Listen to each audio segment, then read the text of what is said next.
And good morning. We're glad that you're with us on this Sunday. It may not have the glamour, glitz, or million-dollar budgets of that other campaign that's underway here, but the debate over who leads the Sioux City School District is underway. The problem, though, that some people come back with is somebody that has a mental health problem or is suicidal isn't going to be going to a doctor. Comes at the same time that Iowa's governor is closing a couple of mental facilities. I'm just curious, does that bode with you at all? Some battles are already expected. Education funding, tax relief are sure to get plenty of attention again this year. Folks want a doer, not a talker. Yet I know last week I saw only 3% of the Republicans in your home state had you listed as their first choice. What would you do with the NRA to bring them to the table so that the public dialogue isn't jumping to, they're going to take your guns away? President Obama. You had a pretty good back and forth, a long distance back and forth. But these folks are already in our country, Governor. They're not ones trying to come in. They're ones that have been here for years. So it was more than just a crossing. It was actual meeting? No. It's This Week in Siouxland.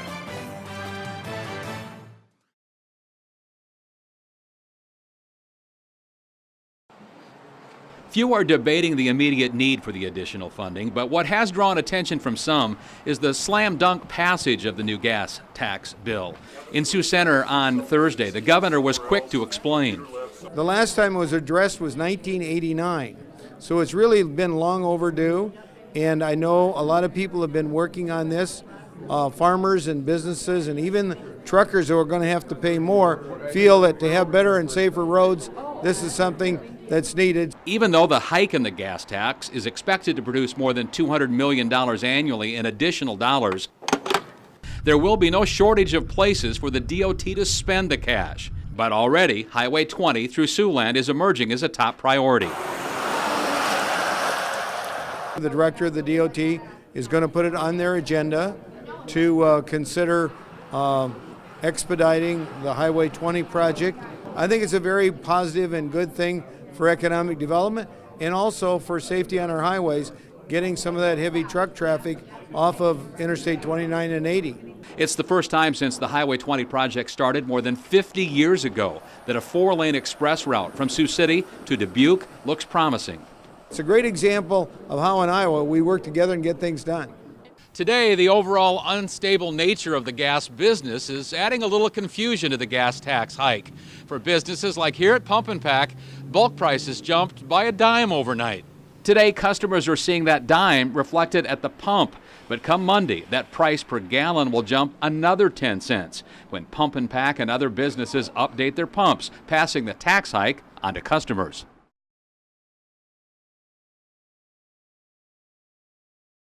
Medicaid is something that's been the governor's plan to move that to the private sector has obviously been in the forefront.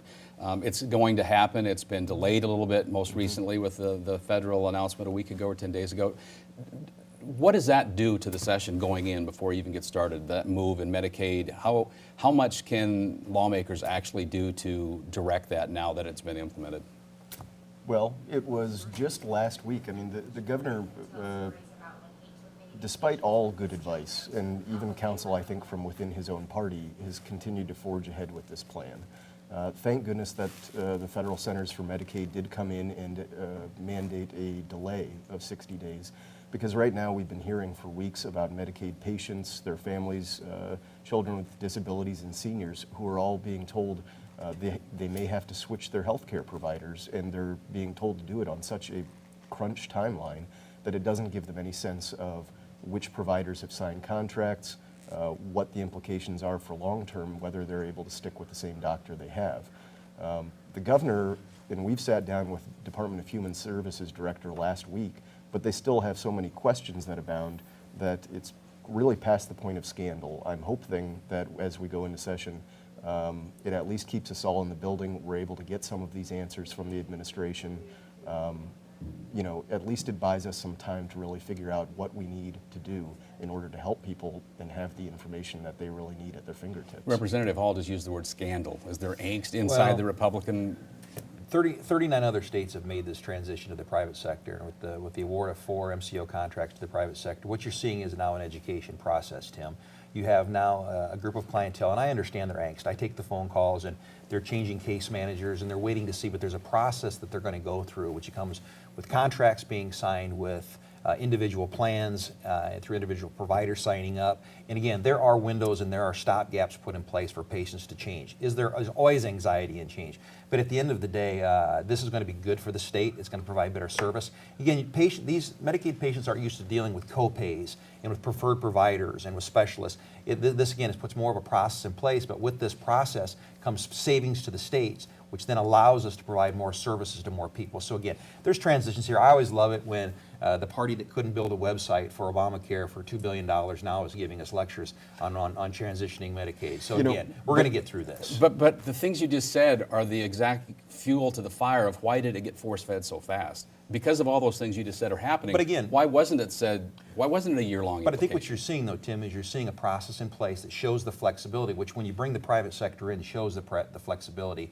They did delay signing the contracts for there. They are letting providers catch up. So if you've got 5 or 6 providers, really tough cases, those people are able to change plans, have the ability and flexibility to move with their providers as this thing grows. So again, growing pains, we understand it, but at the end of the day, it's going to provide substantial savings, which is going to bring more services in to more people. And that really is the end game for Iowans. So we need to cool the rhetoric. Again, I know it's a talking point, scare people in an election year, but again, we're going to get through this and we'll be just fine. Chris, one quick word. Sure. I just want to tack on, Senator Bertrand and Representative Jorgensen both talk about the process.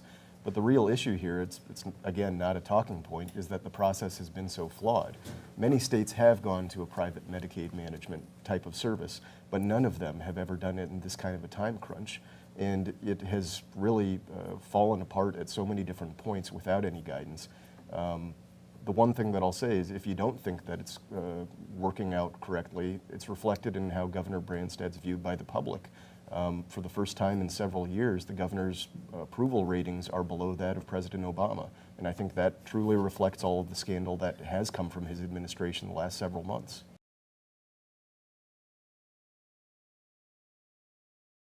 The fact that the straw poll wasn't held in Iowa this year, are we seeing at this point that that was a mistake, even though understanding the reason that did occur? To still have 17 candidates in this race at this point? Well, it was a mistake, and I still don't understand the reason why it didn't occur. Other than I think some party folks, establishment folks, Governor Branstad, they didn't want to have the straw poll anymore, which was our largest fundraiser. 20,000 Republicans turn out, and it's a way to give an initial weeding of the candidates. So yeah, now we're at 17. I think the year we needed the straw poll more than ever was this year. We were a big champion of it. I moved our date so that they could have the straw poll. We wish they would have had the straw poll, but they didn't.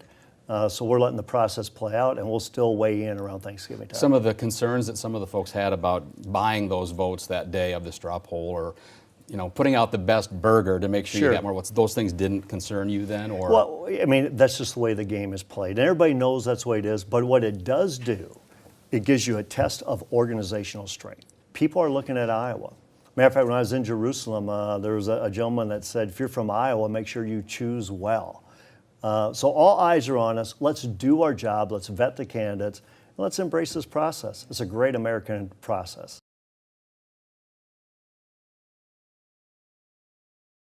I like this guy the best, but I think the previous president has ruined it for him. We want to gauge what current public opinion is, and we're going to take a snapshot in time of the political atmosphere, and this is our way of doing it. There's never been this level of energy. And he's in it to win it.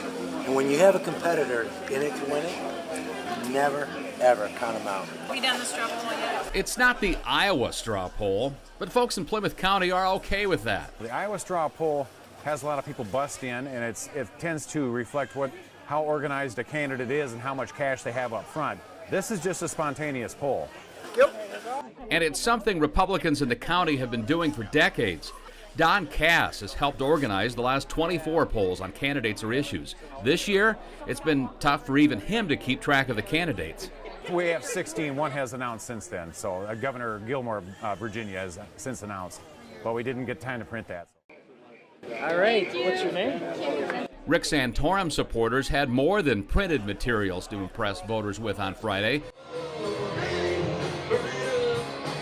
The former Pennsylvania senator walked the grounds, and although trailing by a wide margin so far this year nationally, the 2012 Iowa caucus winner is more than a carnival sideshow here. 4 years ago, I was at the same place in the polls as I am now. We got 16, 17 candidates. People haven't made up their mind. They're still shopping. And so I feel very good. Just give us time. Yeah, everywhere I go, I get very good reaction from people that they like what they hear. And we're just going to keep at it. Results from the Plymouth County straw poll won't be official until Monday. But if you hang out near the ballot box, there are as many opinions as there are blue ribbons being handed out during Fair Week. I would do Trump. We voted for Bobby Jindal. My husband and I both did. Jeb Bush. I got my T-shirt that shows I'm a Donald Trump fan. Frankly, the buzz regarding Mr. Trump has been quite high. We've had a lot of people walk up and ask to vote for and for material for Mr. Trump. Now, there has been enthusiasm for other candidates, but frankly, the overarching enthusiasm has thus far been for Mr. Trump. Let's see, where are we at? Oh, yeah. Oh. Again, I've been chairman for 24 years, and there's never been this level of energy. I'd suggest you get to the fair and cast your ballot. The box is open until 7 tonight. Grab a corn dog while you're there.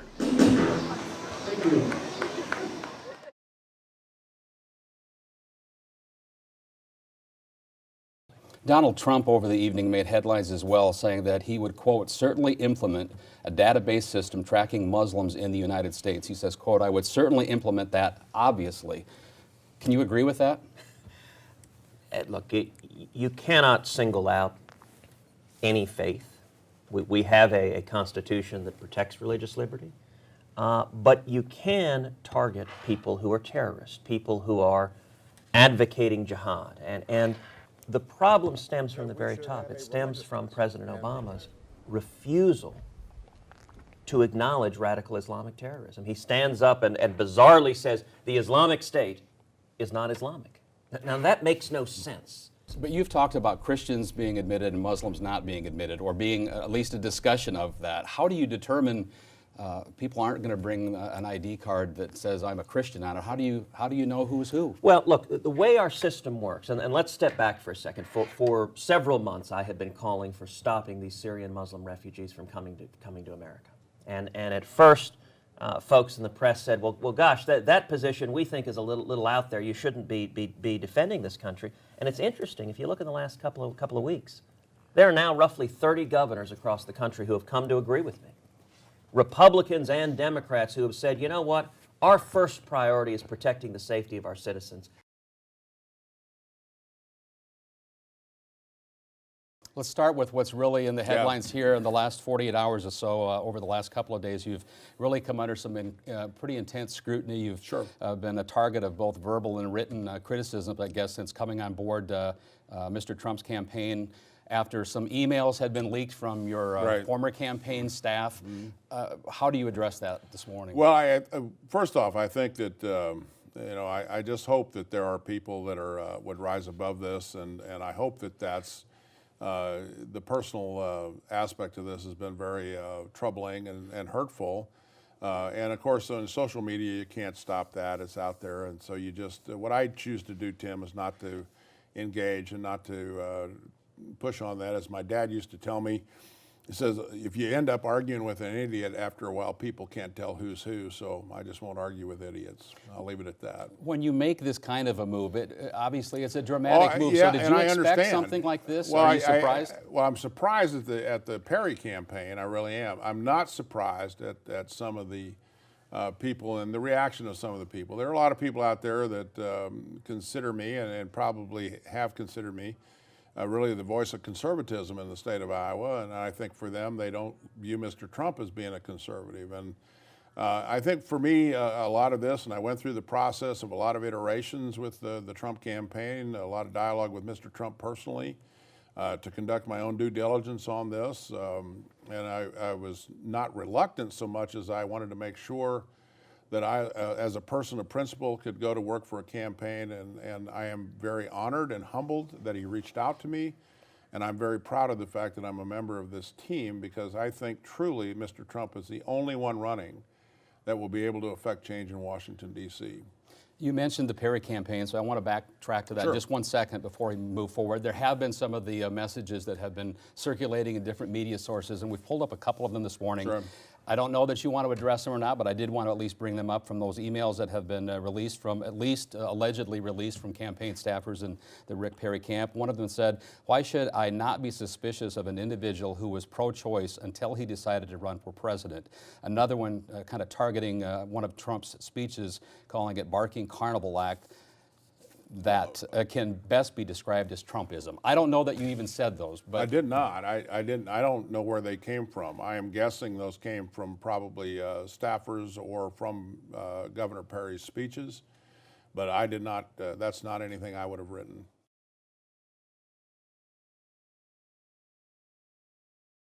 most people would agree that there's a big gap between the government taking away my weapons and providing a better grasp on gun control. So what would you do with the NRA to bring them to the table so that the public dialogue isn't jumping to, they're going to take your guns away?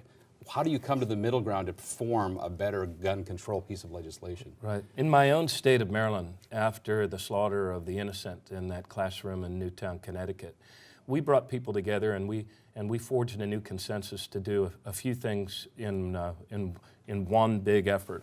One was universal background checks with fingerprinting and licensing for new purchases. The second was a ban on combat assault weapons. And the third was a limit in the size of magazines to 10 rounds.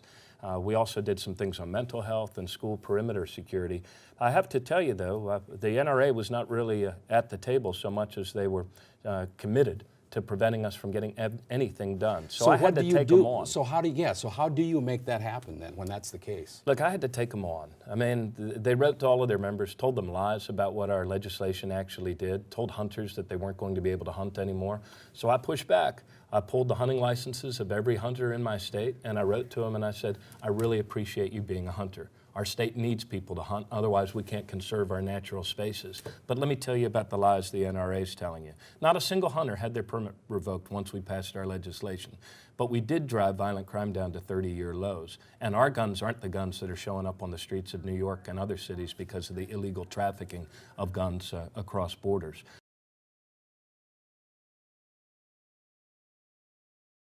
Grassley plans to seek a 7th term in Washington in 2016. First elected to Congress in 1974, he would be 89 at the end of his 7th term. I asked him why voters should send him back. I think there's a lot of reasons, but one would be I think I have a good record of serving the people of Iowa, and I want to make very clear that even though I'm seeking a 7th term, this job does not belong to Chuck Grassley.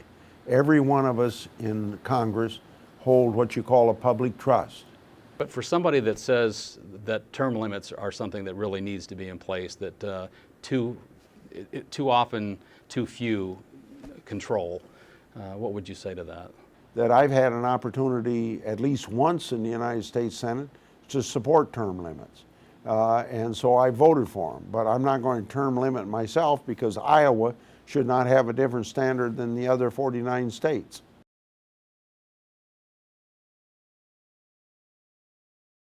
They're going to be very aggressive in trying to keep any exposures away from that facility. They'll have a limited number of people work there, and those folks won't be around other birds. They'll treat everything, even outside the building, let alone on a farm, as potentially having avian influenza, so that you clean yourself going into each barn, even between barns. If you walked outside, a wild bird could have flown over and had some droppings that you could pick up and walk in, so it's important to make sure you thoroughly clean your clothes and certainly your shoes from facility to facility. Really a large leap in biosecurity then when you consider the lengths that you've gone to in this new process. It really is, and biosecurity by itself may not be a guarantee. It certainly is going to be a huge factor. In the first round, there was money available to try to help producers get back on their feet. That's not going to be there the second time. Should we be planning for that right now? Should there be a fund being established and growing? Because it seems inevitable that there is going to be a problem. Hopefully not as to the magnitude that we suffered this spring. But do you think there should be more done in that vein? You know, there's a lot of conversation about what this will look like the next time around. The way it worked this time is the folks got paid for at least part of the value of those birds, paid for disposing of them, whether it's burying them, composting them, or hauling to a landfill or incinerating them, as well as the cleaning and disinfection. So that the biggest loss to the producer was a loss of income. They didn't have to dig in their pocket to a great degree to be able to pay these other costs. That may not be true this next time around, in part because this first time was so expensive.